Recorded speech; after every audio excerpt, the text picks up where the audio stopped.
Welcome to Paladin Cloud. Now here, what we're looking at is the plugin page under admin. And I'm starting here because the underpinning behind Paladin Cloud is all the information, that's assets and findings that are pulled in from these third-party tools. We've got coverage for the three major cloud providers, but we also have plugins into Qualys, Aqua, Red Hat Advanced Cluster Security, and Tenable. In addition, there are other plugins currently under development. And if you're interested in creating your own plugin to contribute back to the project, we'd love to support you on that. Using these plugins, all of this data is pulled into Paladin Cloud and centralized. That data is then used to map all of your assets, giving you visibility into your cyber asset attack surface.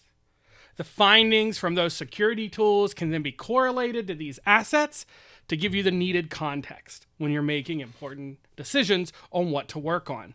Now, it's important to understand that everything we see here and in the dashboard we're going to look at is scoped by the current asset group. Now, we're looking at everything here, but you can slice and dice these assets in many different ways. The system gives you asset groups for individual cloud providers, but you can also split your assets and say, hey, I just want to look at all the assets for a specific application or program that you're using. Maybe you want to track everything that's just storage. You could group it that way. There's a lot of different ways you can group this by accounts, by subscriptions. Now for the demo here, we're going to go ahead and use that all clouds view. Gives us the kind of largest look across everything, but being able to give that individualized perspective to teams allows them to focus on their specific area and what they can work on, and really empowers the development teams as they're trying to solve the problems they're facing. All right, let's take a look at the dashboard where teams are generally going to spend most of their time. Here, we can see at the top, we have our global search, notifications, user settings, but then we get into the dashboard itself. Here, violations or those findings from tools are grouped into 4 categories: critical, high, medium, and low.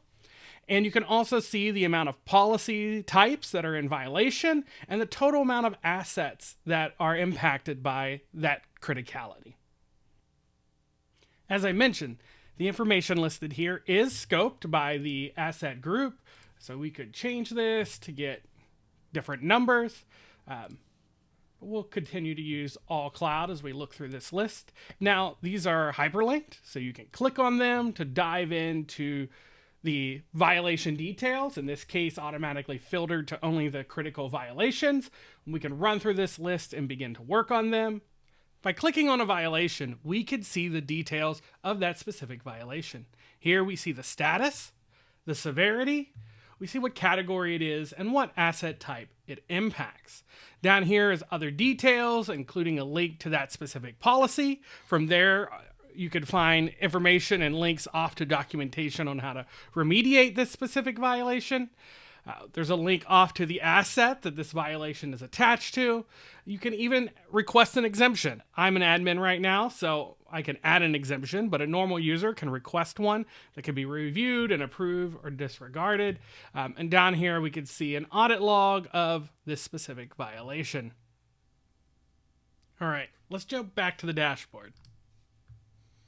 So underneath the different violation severities, we have category compliance. This tracks compliance to the 4 categories. Security, most of the policies are going to be around security, but there's also policies around costs. These are underused or unused assets, operations, around preferred regions, things like that. And then tagging, making sure that your assets are tagged, because that's used to drive a lot of the different asset groupings. And you just need it if you're going to be managing a large cloud environment. And then we have violations by severity. So this just tracks and shows you how you're doing. So you know kind of the current status, and there's trend graphs for both. We can look at those to kind of see how we're doing over time. We want to see our compliance improving while our overall violations begin to dip down as our teams work to remediate those. Underneath of that is the asset graph.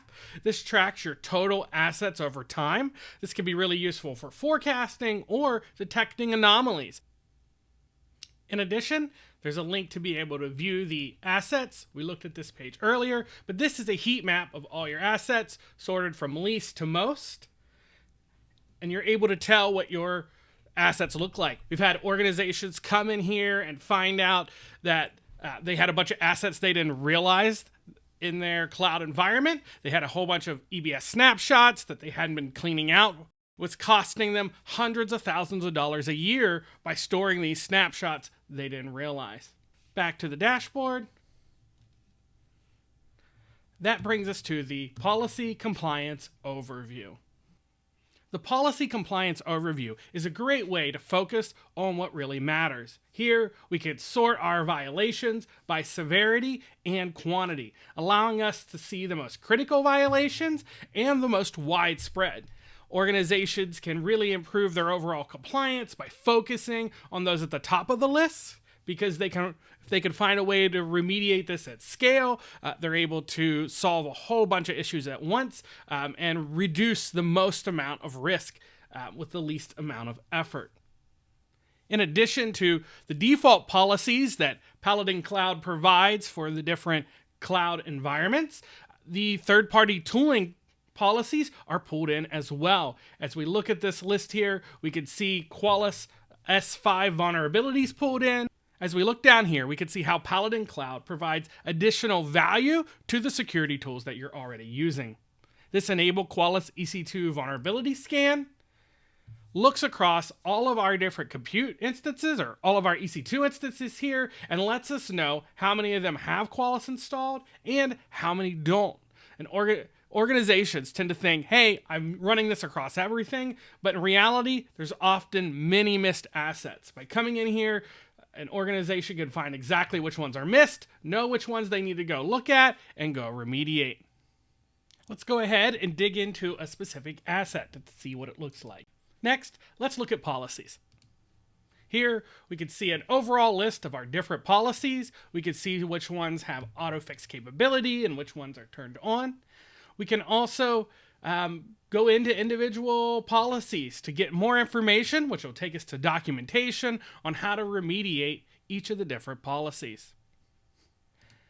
Then there's the tagging section. This tracks tagging across your entire environment. You can see your overall compliance, how many things are untagged, so that you can work on those to get your tagging compliance up to par. Fix Central houses notifications that are pulled in from third-party systems and from the system itself. Here we can see some Red Hat notifications coming in. Recommendations are pulled in from AWS Trusted Advisor. And that covers most of the capability. Now, there's a lot of stuff that can be done in admin, like managing your different asset groups. In addition to the asset groups, you can manage users, you can provide exemptions for policies that may not be applicable for your organization, and of course the plugins are available where you can connect into different accounts and third-party systems. And remember, you can also create your own custom policies that you can run against your own assets. And you can also add in your own custom plugins, in addition to all the plugins that we had covered earlier, to bring in that core information that will drive all the findings and assets inside of Paladin Cloud. If this seems useful for you and your team, please check out our GitHub repository. We'd love to hear any feedback you have. And of course, while you're there, give us a star. Thanks so much for watching.